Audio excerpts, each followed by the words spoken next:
Bismillah. A'udzu billahi minasyaitonir rajim. Bismillahirrahmanirrahim. Assalamualaikum warahmatullahi wabarakatuh.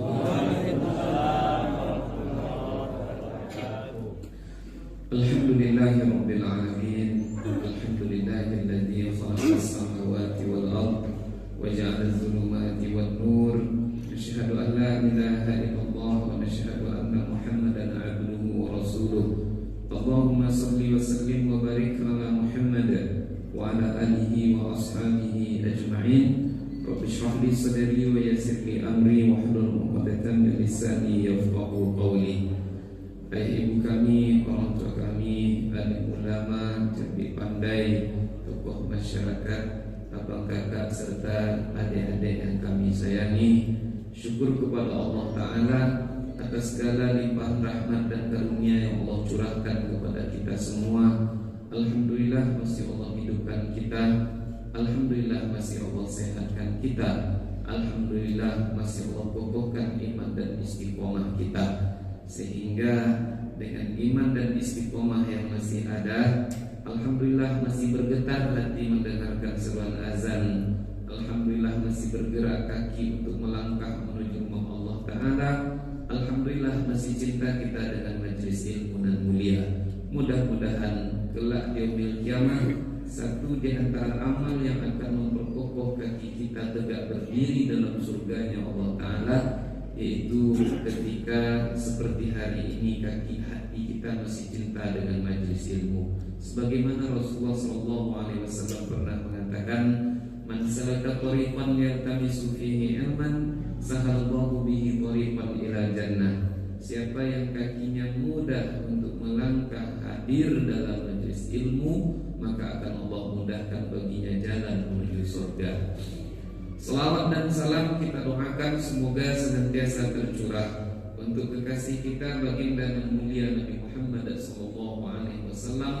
Mudah-mudahan seiring dengan banyaknya kita berselawat kepada Rasulullah, kelak yaumil qiyamah Rasulullah berkenan mengakui kita sebagai umatnya dan Rasulullah mau memberikan syafaatnya kepada kita semua. Amin ya rabbal alamin. Ayah ibu kami yang kami muliakan, kita awali pertemuan kita pagi ini dengan sama-sama membaca surat Al-Fatihah. Boleh? Baik. A'udzu billahi minasy syaithanir rajim. Bismillahirrahmanirrahim. Alhamdulillahi rabbil alamin. Ar-Rahmanir Rahim. Maliki yaumiddin. Iyyaka na'budu wa iyyaka nasta'in. Ihdinas siratal mustaqim. Siratal ladzina an'amta 'alaihim ghairil maghdubi 'alaihim waladdallin. Amin.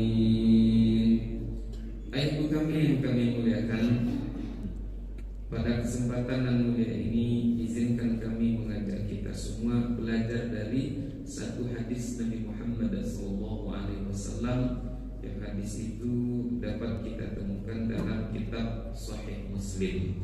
Hadis itu diriwayatkan dari sahabat yang mulia namanya Abu Hurairah. Sosok Abu Hurairah pertemuan pertama bulan Ramadan, hari pertemuan pertama dulu sudah kita bahas kalau saya tidak salah. Ayah bunda, langsung kita melihat apa isi hadis yang disampaikan oleh Rasulullah yang diriwayatkan oleh Abu Hurairah. An Abi Hurairah radhiyallahu anhu qala, dari Abu Hurairah Allah meridhoinya, qala, dia berkata, qala Rasulullah sallallahu alaihi wasallam, Rasulullah sallallahu alaihi wasallam bersabda. Apa kata Nabi? Innallaha thayyib, innallaha ta'ala thayyibun. Sesungguhnya Allah Ta'ala itu zat yang maha baik. la yaqbalu illa thayyiban, dan Allah yang maha baik itu takkan menerima kecuali yang baik-baik. Wa innallaha, dan sesungguhnya Allah Ta'ala amaral mu'minin, telah menyuruh orang-orang beriman, bima amara bihil mursalin, sebagaimana Allah juga telah menyuruh para rasul. Faqala ta'ala, lalu Allah Subhanahu wa ta'ala berfirman, ya ayyuhar rusulu kulu minat thayyibati wa'malu salihan. Wahai sekalian para rasul, makanlah olehmu yang baik-baik, wa'malu salihan, dan beramal solehlah kalian semua. Ini firman Allah, perintah Allah kepada siapa tadi? Para rasul. Wa qala ta'ala, dan Allah juga berfirman menyuruh orang-orang beriman. Apa bunyi ayatnya? Ya ayyuhalladzina amanu kulu min thayyibati ma razaqnakum. Wahai orang-orang yang beriman, makanlah olehmu yang baik-baik rezeki yang telah kami berikan kepada kamu. Summa dzakara rajula, kemudian Nabi menyebutkan tentang seorang lelaki, yutilus safara ash'atha al-bara yamuddu yadayhi ila sama'. Nabi menyebutkan tentang seorang lelaki yang sedang menempuh perjalanan yang jauh, badannya bermandikan dengan debu, rambutnya kusut masam. Yamuddu yadayhi ila sama', dia panjangkan tangannya ke langit. Maksudnya dia berdoa, dia tadahkan tangannya ke langit. Ya Rabbi, ya Rabbi, ya Allah, minta ini ya Allah, ya Allah, minta itu ya Allah.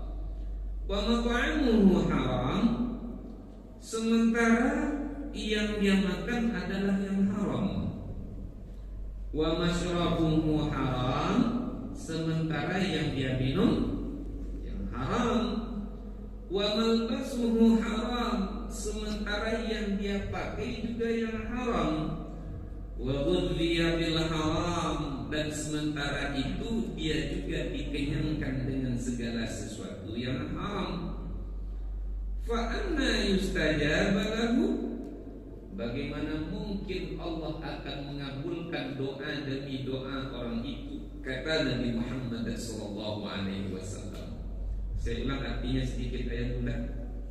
Kata Abu Hurairah, Rasulullah bersabda, kata Nabi, sesungguhnya Allah itu zat yang maha baik, dan Allah tak menerima kecuali yang baik-baik.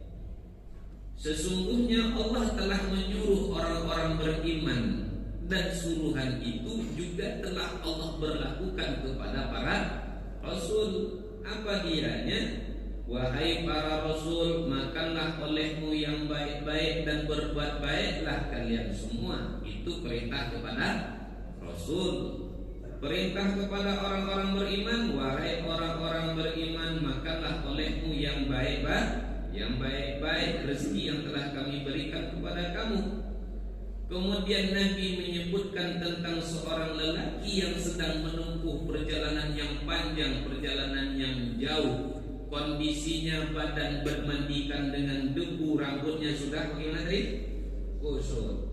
Dia kemudian berdoa, doanya itu benar-benar khusyuk. Dia tadahkan tangannya ke langit tinggi-tinggi meminta kepada Allah, ya Rabbi, ya Rabbi, ya Allah minta ini, ya Allah minta itu. Sementara kata Nabi, yang dia makan adalah yang haram, yang dia minum adalah yang haram, kemudian yang dia pakai adalah yang haram, dan dia dikenyangkan dengan segala sesuatu yang haram. Fa anna yustajab lahu, bagaimana mungkin Allah akan mengabulkan doa demi doa orang itu? Ayah bunda yang dimuliakan Allah, Setidaknya hadis ini menjelaskan kepada kita tentang 3 hal. Mana yang 3 itu, Bunda? Yang pertama, bahwasanya Allah zat yang maha baik dan Allah tak menerima kecuali yang baik-baik. Yang kedua, Bunda, ada perintah yang Allah tetapkan kepada orang beriman yang itu juga telah berlaku kepada para rasul. Yang ketiga, Nabi menyebutkan tentang kisah seseorang yang sedang dalam perjalanan yang jauh. Dia berdoa kepada Allah, tapi doanya tidak dikabulkan oleh Allah karena dia makan, karena dia minum, karena dia memakai, karena dia dikenyangkan dengan segala sesuatu yang haram. Kita coba lihat satu persatu, Bunda. Allah itu zat yang maha baik dan Allah tak akan menerima kecuali yang baik-baik. Artinya, kalau Allah suka dengan yang baik, buatlah yang baik. Kalau Allah tidak suka dengan yang tak baik, maka jangan dibuat-buat. Rumus sederhananya, Bunda, setiap ada perintah, maka di balik perintah itu pasti ada kebaikan. Dan di setiap larangan, maka di balik larangan itu pasti ada keburukan. Bapak Ibu, apapun perintah Allah, baik dia ringan ataupun berat sekalipun, lakukan saja. Jangan kita terlalu banyak pikir, jangan bimbang, jangan ragu untuk melakukan setiap apa yang diperintahkan.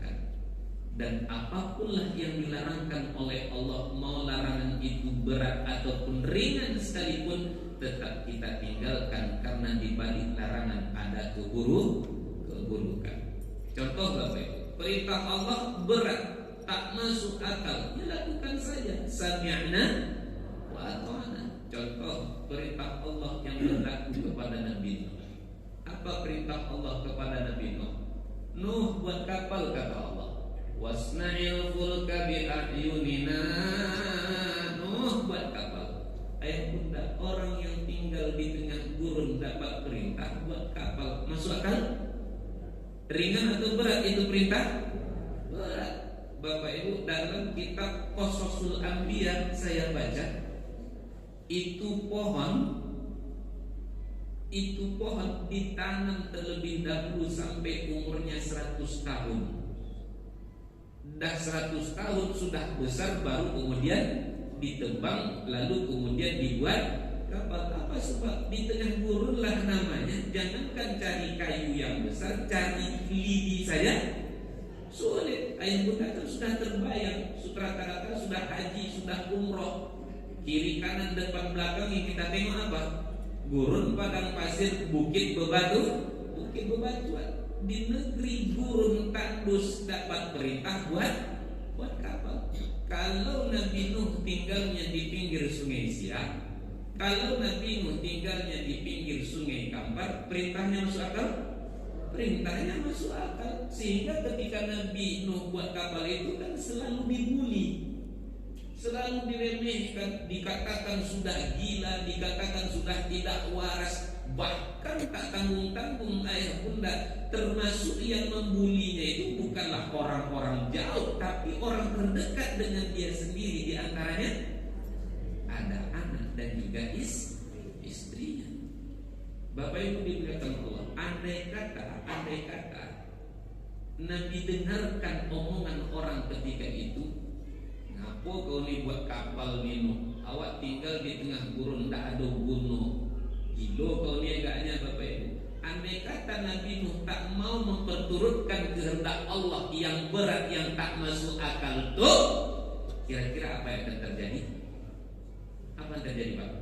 Tentu Nabi Nuh juga akan binasa, akan ditenggelamkan bersama umat-umatnya yang pendosa. Makanya kita di awal kita katakan, apapun perintah Allah itu pasti baik.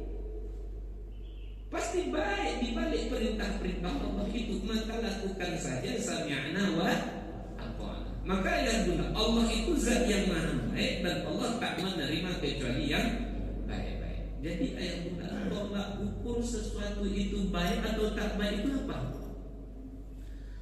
Apakah ketika banyak orang mengatakan sesuatu itu baik, pastikah itu baik?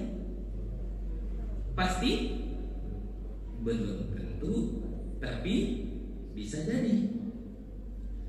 Andai kata banyak orang mengatakan sesuatu tidak baik, apakah itu pasti tidak baik? Belum tentu, tapi bisa jadi. Hari ini penggiringan opini kan luar biasa sekali Bapak Ibu. Apa dianya di antaranya? Opini yang berkembang, ciri-ciri radikal, ciri-ciri dan jenggotnya di atas mata kaki, celananya pakai cadar, istrinya teroris, radikal, perlu dipantau, perlu dicurigai. Betul tak yang saya katakan nih Pak? Viral kan? Viral barang nih. Bapak Ibu dimuliakan Allah, bahkan tak jarang diremehkan. Apa katanya? Nampak orang yang jenggotnya panjang pekam yang lewat. Nampak orang celana di atas mata kaki, banjir ya Pak. Nampak orang pakai baju jalabiah, oh malaikat kadrun katanya Pak. Apa katanya Pak? Kadrun. Apa tuh kadrun tuh? Kadal gurun. Banyak orang yang anti Arab sekarang ini Pak. Pada hakikatnya dia bukan anti Arab. Sesungguhnya dia anti dengan Islam sebenarnya. Arab dengan Islam itu tak bisa dipisahkan. Bapak Ibu dimuliakan Allah. Nampak orang pakai cadar, oh ninja atomi, diremehkan sedemikian rupa. Bapak Ibu dimuliakan Allah, ketahuilah siapa saja yang meremehkan itu semua kan sunnah Nabi Pak. Ya kan? Itu semua kan sunnah Nabi. Ketahuilah siapa saja yang meremehkan, menghina sunnah Nabi, maka berarti dia telah menghina Nabi. Karena sunnah-sunnah itu datangnya dari siapa? Dari Nabi Muhammad sallallahu alaihi wasallam. Kata Ustaz memanjangkan jenggot itu sunnah. Ustaz sendiri tak memanjangkan jenggot. Saya bukan karena tak mau memanjangkan jenggot Bapak Ibu. Dah bermacam minyak ada yang saya coba. Macam-macam minyak, ada macam-macam merek. Sampai terakhir kata orang supaya mantap tumbuh jenggot engkau itu kan kata dia, ambil kemiri. Tahu apa itu kemiri? Dama kalau bahasa kampung saya. Dibakar sampai gosong dia, keluarlah minyaknya. Saya oles tanah dari ujung sini Pak sampai ke sini, hitamlah dia. Alhamdulillah ini 7 katanya tumbuhnya. Ini bukan karena tak mau memanjangkan jenggot, karena memang tampang jenggot itu betul ya. Tapi kadang-kadang saya bersyukur juga Bapak Ibu, sempatlah panjang jenggot saya ini, semakin kuat argumen orang itu untuk menuduh saya Ustaz radikal. Yang awak tak panjangkan jenggot aja dah dituduh radikal, apalagi panjang jenggot awak. Benar dimuliakan Allah. Sesuatu yang baik hari ini kadang-kadang dianggap tidak baik. Dan kemudian sesuatu yang tak baik sering dianggap baik. Contoh ayat katanya hendak gaul anak muda zaman now kalau tak pakai tato, ya kan? Sehingga kadang-kadang tolak ukur gaul atau tak gaul itu tengok tatonya dulu. Bapak Ibu, kalau tato-tato orang tahun 90 itu, tahun-tahun ya tahun 90 lah saya tengok, biasanya menurut namanya. Contoh namanya Putra, maka di sininya ada tulisan P atau di sini, ya kan? Tahun-tahun 90 artis yang terkenal di Indonesia diantaranya Rano Karno. Rano Karno kan ada tengah di sininya. Kawan pun buat pula hijau di sini satu supaya mirip Rano Karno. Tato 90 biasanya saya tengok di belakang di punggung atau di apa namanya? Di apa namanya Pak? Di tangan lengan pihak kanan atau lengan kiri. Lengan kanan biasanya ular kobra. Lengan kiri biasanya apa namanya? Burung raja wali yang sedang menangkap ikan atau ular di laut, lebih kurang seperti itu. Seiring dengan berjalannya waktu, badan yang dahulunya kekar sekarang tak kekar lagi, sudah mulai disut dia, sehingga ular kobra berubahnya menjadi cacing pita ya. Yang burung raja wali berubah menjadi burung puyuh. Bapak Ibu dimuliakan Allah, itu tato-tato orang 90. Tapi kalau tato-tato zaman sekarang Bapak Ibu, mandi badannya dengan tato, wajah ditato, semuanya ditato. Bahkan saya tengok kemarin ada tato lidah ditato dan mata pun ditato. Kata dia mantap, kata dia keren, kata dia bukan. Tapi ingat kan ada hadis Nabi, la'anallahul washimat wal mustawshimat wal mutanammisat wal mutafallijat lil husni wal mughayyirat li khalqillah. Allah akan melaknat orang yang membuat tato dan orang yang minta dibuatkan tato. Orang yang hadis ini yang saya sebut terakhir ini banyak menyinggung mak-mak sebenarnya. Orang yang membuat tato, orang yang minta dibuatkan tato, orang yang mencukur alis, orang yang mengotak-atik gigi, dan orang-orang yang merubah-rubah ciptaan Allah. Ibu-ibu ada yang pakai tato tak? Oh, enggak ada kami yang pakai ular kobra, burung apa tadi? Burung raja.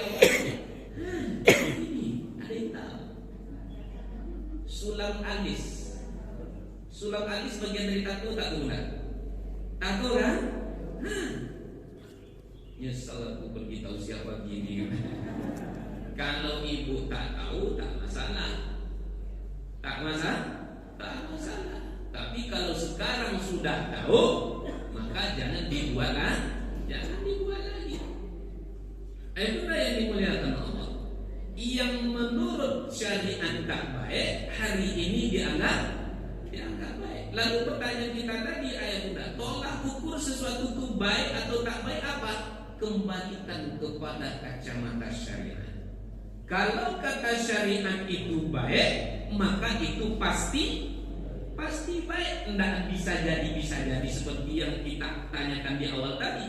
Kalau kata syariat baik, itu pasti baik. Tapi kalau kata syariat tidak baik, maka itu tidak baik. Maka hadis pertama mengatakan Allah zat yang maha baik dan Allah hanya menerima yang baik-baik. Allah zat maha baik, yang ia terima hanya yang baik-baik, dan Allah takkan menerima sesuatu yang tidak baik. Jadi tolak ukur sesuatu dikatakan baik atau tidak baik, kembalikan menurut kacamata syariat. Yang kedua, ayat bunda, ada isyarat yang Nabi katakan bahwasanya Allah telah menyuruh orang-orang beriman sebagaimana Allah juga menyuruh para rasul. Apa perintah Allah kepada orang beriman yang itu juga diperintahkan terlebih dahulu kepada rasul? Maka kata Allah, ya ayyuhar rusulu kulu minat thayyibat.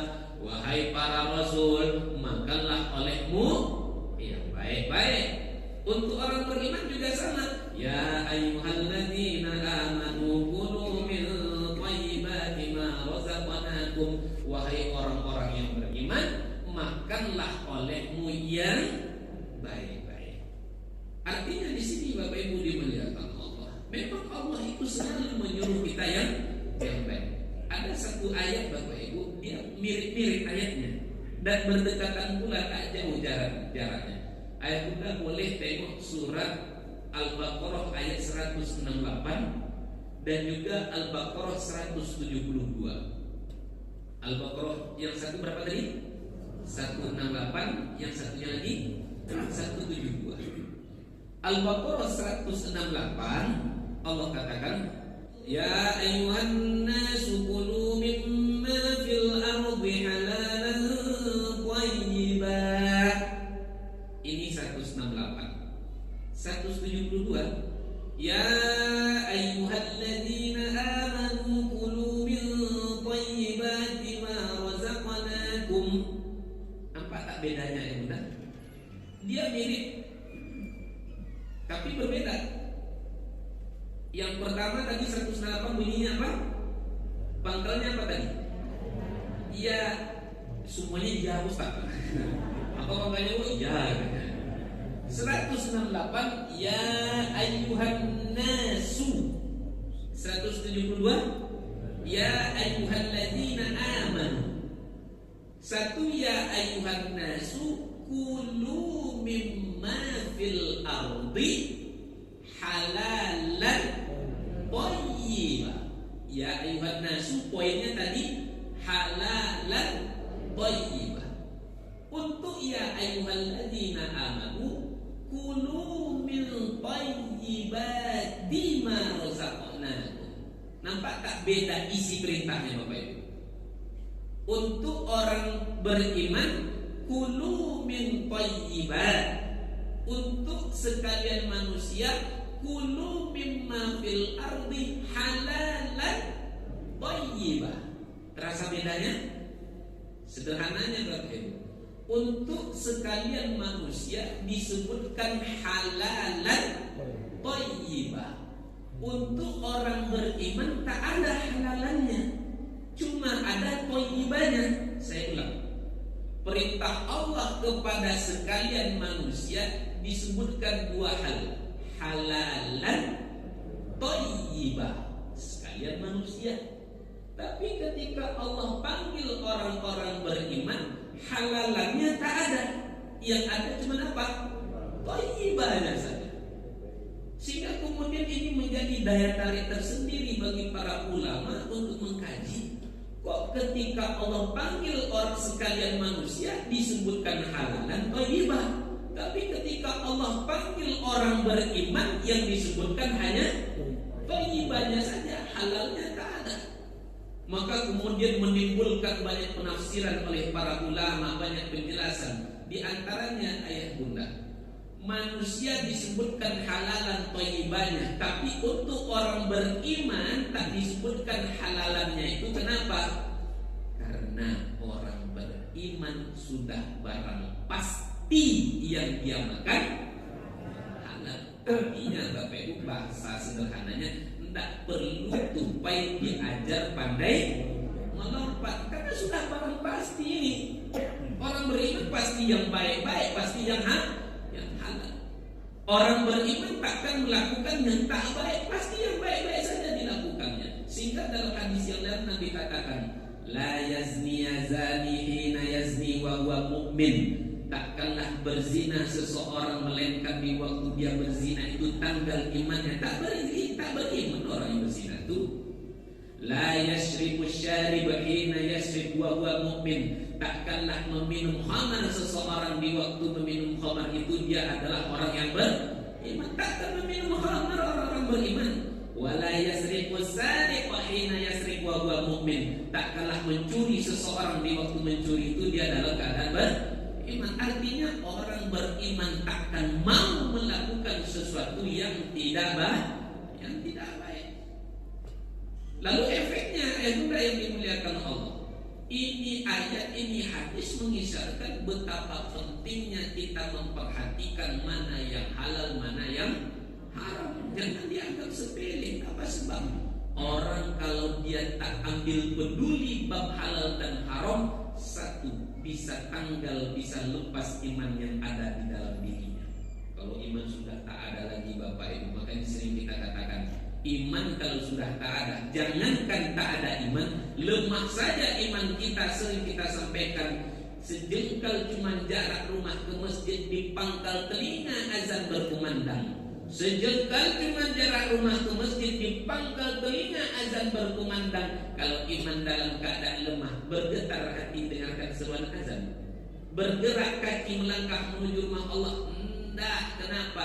Iman dalam keadaan lemah saja, itu efeknya. Apalagi kalau tidak ada sama sekali. Maka poin pertama dan poin yang kedua ini Bapak Ibu, orang kalau tak perhatikan halal haram bisa tanggal imannya.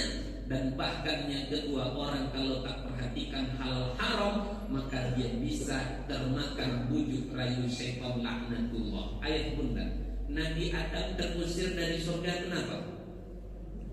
Karena apa? Karena terbakar bujuk rayu setan, lupa akan pantang dan larangan, lupa akan yang halal yang haram. Allah kan sudah katakan, wa qulna ya Adam uskun anta wa zawjukal jannah wa kula minha ragadan haitsu syi'tuma wa la taqraba hadhihi asy-syajarah fatakuna minaz zalimin. Tinggallah kalian berdua dalam surga ini ya, kata Allah. Makanlah apa saja nak kalian makan, buatlah apa yang nak kalian buat. Tapi ingat, wala taqrabu hadhihi syajarah. Ini pohon tak boleh kalian dekat-dekat ya. Kenapa? Karena kalau kalian dekat-dekat, fatakuna minaz zalimin. Kalian akan teraniaya, kalian akan hidup penuh dengan derita. Itu kata Allah. Apalah daya godaan luar biasa. Bapak Ibu dimuliakan Allah. Iblis setan ini memang kejam Bapak Ibu. Tapi sekejam-kejamnya setan, tetap ada satu yang boleh kita tiru dari dia. Apa dianya? Iblis setan adalah makhluk pekerja keras. Iblis setan makhluk pekerja keras. Faktanya apa? Di dalam Al-Quran disebutkan, ya Allah, karena engkau sudah mengusir aku dari surga ya Allah, akan aku sesatkan mereka ya Allah. Bagaimana cara engkau iblis setan untuk menyesatkan hambaku? Tsumma la'atiyannahum min baini aydihim. Aku datangi mereka dari depan ya Allah. Kalau engkau tak bisa dari depan, wa min khalfihim, dari belakang ya Allah. Kalau engkau tak bisa dari belakang, an aymanihim, dari kanannya ya Allah. Kalau engkau tak bisa dari kanan, wa an syama'ilihim, dari sebelah kiri. Sekalipun ayat menyebut 4 arah, maka kata para mufassir ayat bunda, setan akan berusaha menggoda kita dari berbagai arah dan dengan berbagai macam cara.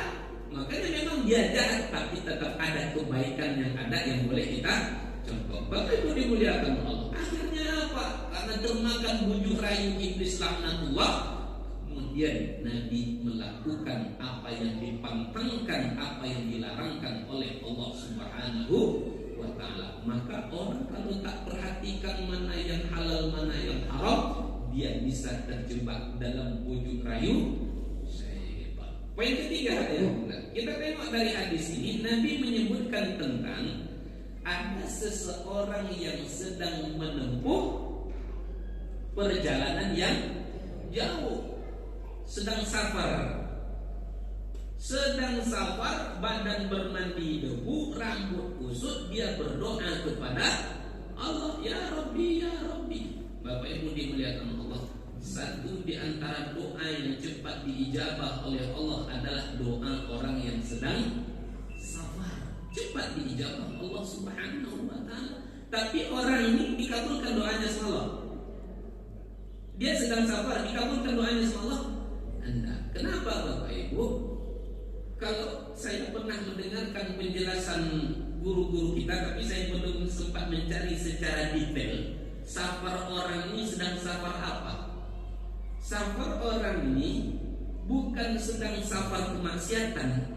Dia bukan sedang cuci mata ke mana? Ke tempat-tempat wisata. Contohnya dia sedang bukan pergi berwisata ke Phuket, Thailand, bukan pergi ke yang lain, Madinah dan segala macamnya. Dia sedang safarnya safar haji atau umroh. Kok dia sedang safar haji atau umroh? Terlihat dari isyarat yang terdapat di pangkal yang mengatakan dia rambutnya kusut, badannya bermandikan dengan debu. Bapak Ibu dimuliakan Allah. Orang dulu Bapak Ibu, hajinya, umrohnya, taruhlah contohnya berlipat di Bir Ali menuju ke Madinah Al-Munawwarah, kan bukan naik bus, tapi naik apa? Naik kuda, naik keledai, naik onta, kan begitu. Bapak Ibu, perjalanan bisa ditempuh bahkan sampai 7 hari. Di tengah kurun berjalan banyak kuda, hari ini kan takkan kena debu kita. Apa sebab? Mulai dari keluar dari hotel langsung naik apa? naik bus pergi ke Bir Ali, turun di situ sejenak, ambil miqat, kemudian naik apa lagi? Naik bus lagi. Busnya cantik, bagus, kemudian ber-AC, talbiyah agak 3 kali, labbaik Allahumma labbaik, labbaik la syarika laka labbaik, innal hamda wan ni'mata laka wal mulk la syarika lak. Talbiyah agak 3 kali, habis itu kemudian terbangunnya kenapa? Bapak Ibu, tamu-tamu Allah, sekarang kita sudah memasuki kota Mekah Al-Mukarramah. Mari kita sama-sama berdoa memasuki tanah suci Astagfirullahaladzim, baru aja waktu itu ternyata sudah sampai. Sekarang kan cuma 4,5 atau 5 jam sudah sampai. Jalan lurus, mobil penuh dengan AC, sehingga nyaman kita dan tak akan terganggu kita. Kalau orang dulu Bapak Ibu waktunya bisa sampai 7 hari, jalannya berliku-liku, kemudian Bapak Ibu mau coba naik onta, rasa naik onta mau rasa. Bapak Ibu carilah banyak jalan yang berlubang di tempat kita ya, kemudian masukkan mobil atau motor kita listrik. Lebih kurang seperti itu rasanya naik onta, naik kuda. Rambut ini kusut kenapa? Karena jauhnya jarak yang namanya Bapak Ibu. Rambut ini kusut, angin segala macamnya, tak dirapikannya kenapa? Khawatir nanti kalau disisir apa? Sehelai saja yang jatuh, konsekuensinya apa? Apa konsekuensinya? Bisa kena Adam kan? Makanya kemudian dia biarkan begitu saja. Intinya bunda, ini orang safarnya safar ketaatan dalam rangka mendekatkan diri kepada Allah, lalu kemudian dia berdoa kepada Allah, ya Rabbi, ya Rabbi. Ini mengisyaratkan bunda, doa itu bagusnya angkat tangan. Doa angkatlah tangan. Kemudian di antara cara berdoa kepada Allah, di antaranya juga banyak menyebut ya Rabbi, ya Rabbi, ya Allah, ya Rabbi, ya Allah, ya Rabbi, ya Allah, ya Rabbi. Begitu cara kita berdoa. Orang ini adab-adab doa sudah dipakai semuanya. Orangnya sedang safar, adab doa juga sudah dipakai, waktu berdoa juga diijabah, tapi sayang doanya itu terhambat. Apa yang menghambat doanya? Karena dia makan yang haram, karena dia minum yang haram, karena dia memakai yang haram. Oh Ustaz, ini kan tak haram. Ini kan tak haram. Ini kan tak haram. Saya kan bukan makan babi, Ustaz. Saya kan bukan makan anjing, Ustaz. Saya sudah berdoa kepada Allah. Bahkan kadang-kadang air mata darah sudah berdoa kepada Allah, tapi doa saya kok tak dikabulkan oleh Allah. Bukankah Al-Quran mengatakan wa idza sa'alaka ibadi anni fa inni qarib ujibu da'watad da'i idza da'an? Bukankah telah diinformasikan melalui firman Allah Ta'ala, wahai Muhammad, jika hambaku ada yang bertanya kepada engkau tentang aku, katakanlah kepada orang yang berdoa itu bahwasanya aku dekat. Katakan kepada orang yang bertanya tentang aku dekat kepada mereka. Ujibu da'watad da'i idza da'an, akan aku kabulkan doa siapa saja yang berdoa kepada aku. Tapi kenapa doaku tak dikabulkan? Doa tak dikabulkan banyak sebabnya bunda. Satu di antaranya apa? Karena kita bersentuhan dengan segala sesuatu yang haram. Jadi doa takkan diterima oleh Allah, takkan dikabulkan oleh Allah kalau kita masih bermandikan, bergelut dengan sesuatu yang haram. Berkaitan dengan doa, satu hadis Nabi mengatakan ad-du'a mukhul ibadah. Ad-du'a kalau saya tak salah bunda, doa muh itu artinya otak atau inti. Doa adalah otak dari ibadah. Bunda, manusia, inti dari manusia itu baik buruknya manusia kan ketika dia bisa memanfaatkan akal pikirnya, otaknya dengan baik. Seganteng apapun seorang manusia, kalau dia tak pandai memanfaatkan akal pikirnya, otaknya dengan baik, masih mulia ya? Masih mulia? Enggak, sehingga kadang-kadang kita marah kepada orang yang tak dapat memanfaatkan akal pikirannya, otaknya dengan baik. Apa katanya? Woi buyong, you ndak otak orang. Hilang kemuliaan seorang manusia tiada artinya. Artinya apa ayah bunda? Kalaulah doa inti dari segala ibadah, kalaulah doa tak diterima oleh Allah karena kita memakan, meminum, memakai yang haram, maknanya apa? Kalaulah doa tak diterima, jangan harap sholat kan diterima. Kalaulah doa tak diterima, jangan harap puasa kan diterima. Kalaulah doa tak diterima, jangan harap sedekah kan diterima. Kalaulah doa tak diterima, jangan harap bacaan Al-Quran kita akan diterima.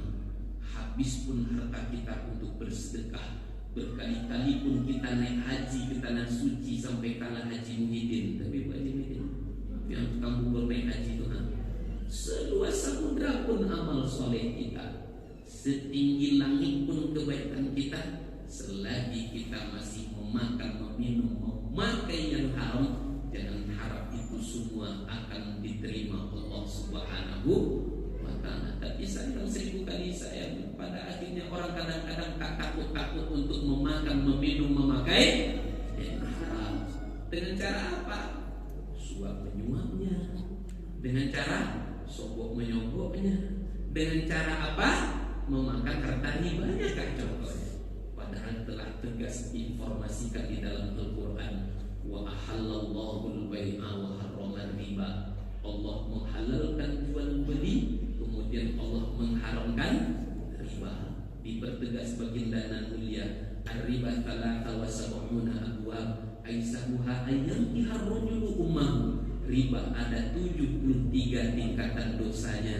Seringan-ringan dosa bagi para pelaku riba sama dengan seorang lelaki yang berzina dengan ibu kandungnya. Ayah bunda, berzina saja lelaki biasa dengan wanita biasa itu sudah termasuk dalam kategori kabair, dosa-dosa besar. Sekarang dia berzina dengan ayah ibu kandungnya. Semakin ringan atau semakin berat? Semakin ringan, semakin berat? Semakin berat. Tak usah kita bayangkan azab yang berat, azab yang ringan saja kita takkan mampu. Nabi pernah informasikan, inna ahwana ahli nari azaban yawmal qiyamah la rajulun tudahu fi afmasi qadamaihi jumratun yugla min hadimahu. Seringan-ringan azab bagi seorang hamba di hari kiamat kelak akan ditaruh bara api yang amat sangat kecil di telapak kaki. Apa akibatnya? Melelehlah otak dibuatnya. Hari ini silakan tak percaya, tapi suatu saat engkau akan merasakan akibatnya. فَمَنْ يَعْمَلْ مِثْقَالَ ذَرَّةٍ خَيْرًا يَرَهُ وَمَنْ يَعْمَلْ مِثْقَالَ ذَرَّةٍ شَرًّا يَرَهُ. Sebesar biji zarah keburukan yang kita lakukan tetap kelak akan diperhitungkan, tetap kelak akan mendapatkan balasan di sisi Allah Subhanahu wa ta'ala. Az-zulmu zulumatu yaumal qiyamah. Setiap kezaliman, setiap dosa yang kita buat di dunia ini, kelak kita juga akan dizalimi oleh Allah di hari kiamat. Ayat bunda, demikian dapat saya jelaskan. Mohon maaf atas segala kesalahan dan kehilafan. Poin pertama kesimpulannya, Allah zat yang maha baik, maka buatlah yang baik-baik. Allah tak suka dengan yang tak baik, maka jauhilah yang tak baik-baik itu. Yang kedua, betapa mulianya orang-orang beriman. Karena apa? Allah juga dulu pernah memerintahkan hal yang sama kepada orang-orang yang beriman, yaitu khususnya dalam memakan yang baik-baik. Poin yang ketiga, bunda, bahwasanya doa, amal ibadah sekalipun apapun bentuknya, semuanya akan sirna, semuanya akan tiada guna di mata Allah selagi kita ada memakan, meminum, memakai yang haram.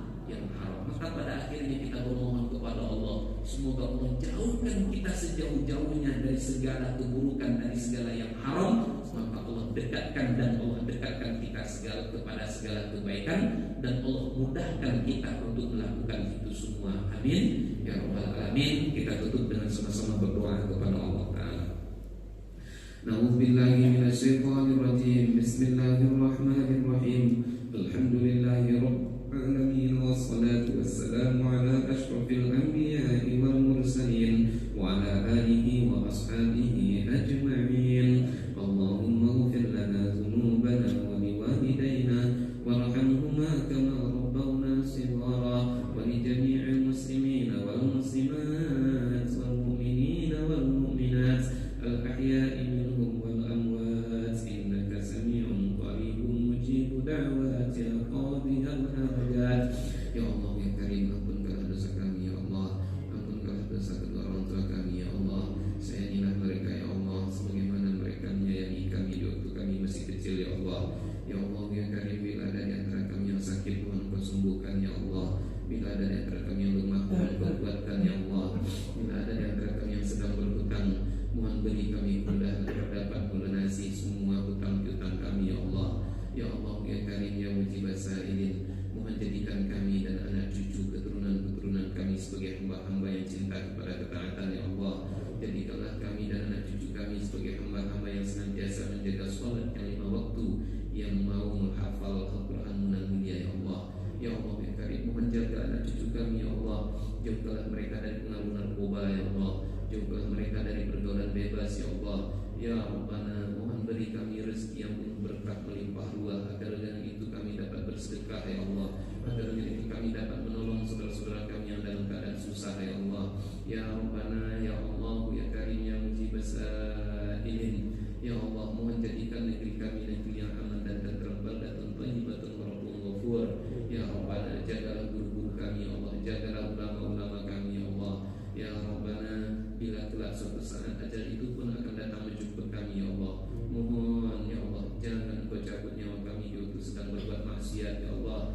tapi cabutlah dalam keadaan taat ya Allah dalam keadaan salat dalam keadaan sujud cabutlah nyawa kami dalam keadaan mengucapkan kalimat la ilaha illallah karena Rasulullah menjanjikan ya Allah siapa yang akhir kalamnya di waktu ajal datang menjemputnya mengucapkan kalimat la ilaha illallah maka ia akan masuk ke dalam surga-Mu ya Allah Allahumma rabbana atina fid dunya hasanah wa fil akhirati hasanatan wa qina adzabannar subhanaka rabbil izzati amma yasifun wa salamun alal mursalin walhamdulillahi